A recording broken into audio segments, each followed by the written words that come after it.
안녕하세요. 골드만삭스입니다. 오늘은 터키에 있는 타르수스 강에 대해서 알아보겠습니다. 이 타르수스 강이 유명한 것은 기원전 41년, 기원전 41년에, 기원전 44년에 로마의 최고 지도자, 로마의 최고 천재인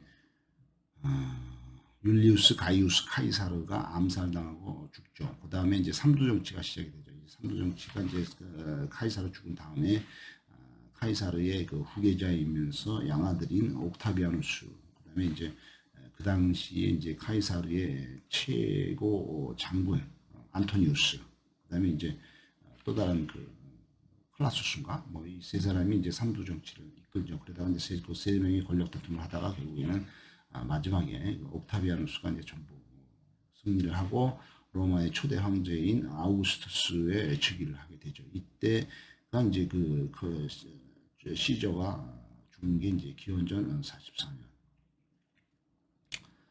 그다음에 이제 옥타비아누스가 아우구스투스 황제로 즉위한 게 이제 기원전 27년.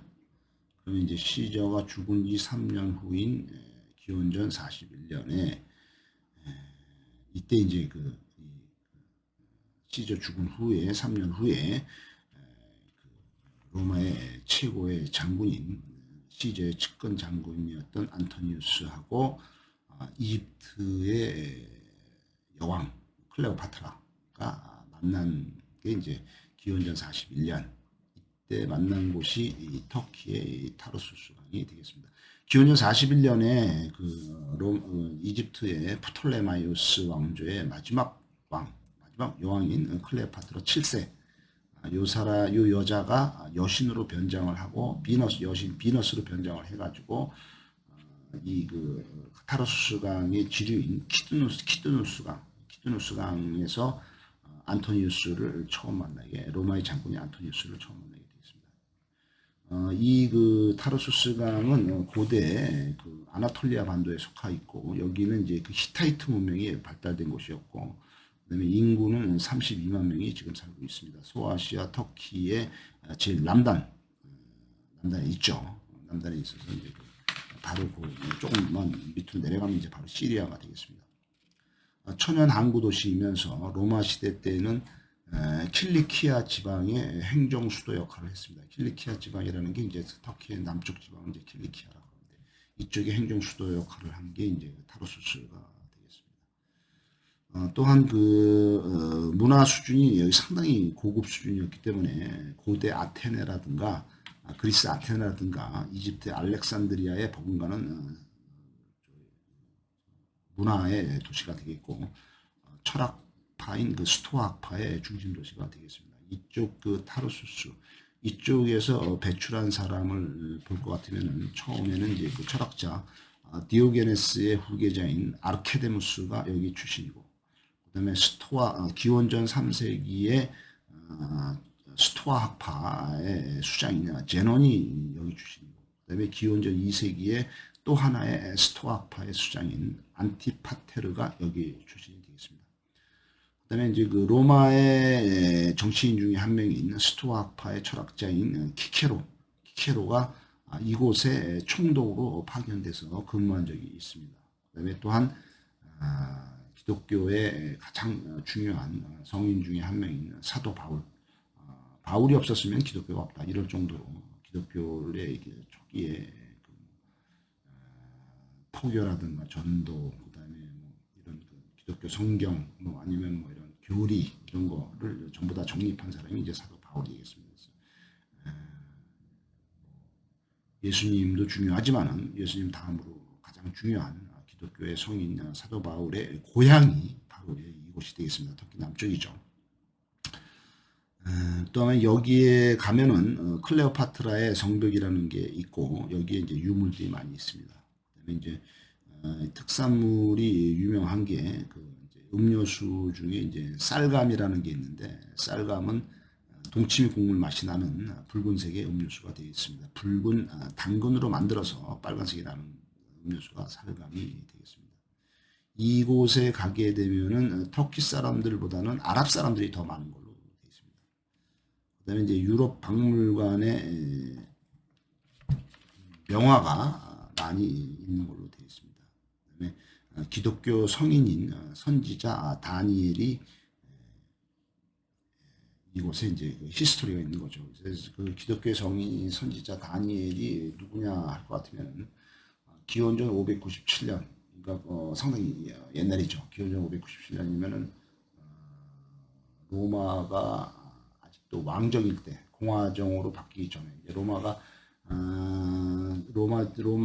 처음에 만들어진 것이 이제 기원전 뭐 765년인가 뭐 이 정도 때 이제 로마가 만들어졌죠. 로물루스와 레누스 형제 중에서 형인 로물루스가 이제 만든 게 이제 로마죠. 이 사람들이 이제 기원전 1000년경에 이제 트로이 전쟁 때 트로이에서 그리스군에게 패배해서 도망간 그 트로이 쪽, 트로이가 이제 그 터키 쪽이죠. 터키 이 사람들이 이제 바다를 떠다니다가 오디세우스라든가 뭐 이런 사람들이 하다가 이제 정착한 것이 로마고, 로마 그 사람들의 후손들이 이제 기원전 765년에 로마에 세운 나라가 이제 로마라는 나라인데, 이 로마가 이제 그 765년에 건국이 되어서 쭉 왕정을 하다가 기원전 한 400 몇 년인가 요때 이제 한 200~300년 지난 후에 이제 공화정으로 바뀌었죠. 공화정으로 바뀌어서 계속 하다가 결국에는 기원전 27년에 그 옥타비아누스가 이제 아우구스투스 황제로 즉위를 하면서 이제 황제 제정으로 바뀐 것이 됐습니다.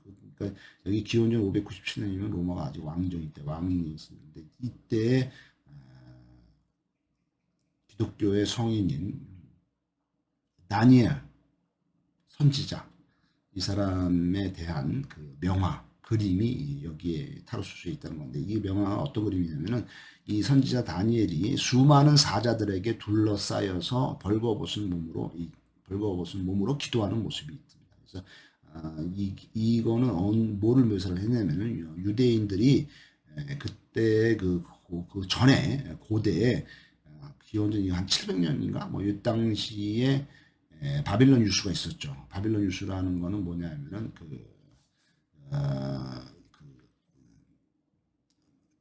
이스라엘이 기원전 1000년경에 다윗과 솔로몬 왕이 지배를 했었죠. 그래서 이제 다윗이 이제 하고 그 아들 솔로몬이 지배를 했는데, 솔로몬이 죽은 다음에는 이제 그 이스라엘이 두 개로 분리가 되죠. 이제 북쪽에는 그 여로보암, 그러니까 그 다니엘의 측근 장군이었다가 이집트로 도망갔다가 다시 돌아온 그 여로보암이라는 그 사람이 북쪽에 이스라엘을 설립을 하죠. 근데 여기에는 이제 여러 지파들이 참여를 하면서 12지파인가 뭐 참여를 하면서 이제 북이스라엘이 성립되고, 그다음에 이제 그게 분리돼서 남쪽에는 이제 남유다 왕국이 성립돼요. 남유다 왕국은 이제 그 다윗의 솔로몬의 아들인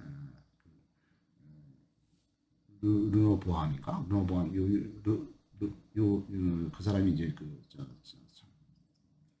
다니엘의 아들인 르노보암이 이제 설립을 한 게 이제 남유다 왕국이죠. 그래서 이제 이스라엘 둘로 분리가 되는데, 그 중에서도 북이스라엘은 이제 바로 한 50년 지난 후에 바로 이제 아시리아한테 멸망을 했고, 그다음에 남이스라엘은 남유다 왕국은 그나마로 좀 이제 수도가 예루살렘이었는데 그나마도 이제 좀 진행을 하다가 결국에는 그 신바빌로니아 왕국의 느부겟살인가 느부겟살이 그에 의해서 점령이 당하고 그 유대인들이 전부 끌려서 바빌론을 끌려가서 바빌론에서 이제 하게 되죠. 그다음에 이제 그게 이제 기원전 한 700년경인데 600 몇 년경이죠. 그때 이제 670년, 그다음에 이제 그로부터 한 50년이 지난 후에 그 터키에서 발흥을 해서 페르시아를 창건한 키루스 2세가 50년이 지난 후에 결국에는 그 신바빌로니아를 멸망을 시키고, 페르시아가 이제 바빌론 점령을 하면서 바빌론에 갇혀 있던 유대인들을 풀어주죠. 그래서 다시 돌아가라, 얘네들 예루살렘으로 가라, 이렇게 합니다. 그게 이제 페르시아의 이제 키루스 2세인데, 이 당시 그 당시에 이제 기원전 597년입니다. 기원전 597년에 이제 이 선지자 다니엘이 바빌론에 이제 끌려가서 결국에는 그 우상 숭배를 거부를 합니다. 하지만 이제 그 사자들한테 둘러싸여서 이제 잡아먹히기 직전인데, 기도를 빨가벗고 기도를 하는 거죠. 그래서 이제 그때 기적이 일어나서 사자들이 오히려 이 선지자 다니엘을 보호했다. 뭐 잡아먹지 않고 뭐 이런 이야기가 남아 있습니다. 그래서 이제 이 다니엘이 쓴 예언서에 의하면은 바빌론의 포로로 잡힌 유대인들이 이스라엘로 돌아갈 것이다. 그다음에 또 메시아인 예수님이 출현할 것이다. 이런 거를 예측한 선지자가 기원전 597년에 다니엘이 되겠습니다. 여기 타르수스 강 여기에 가면은 이제 다니엘의 무덤이 있다. 이렇게 되겠습니다. 감사합니다.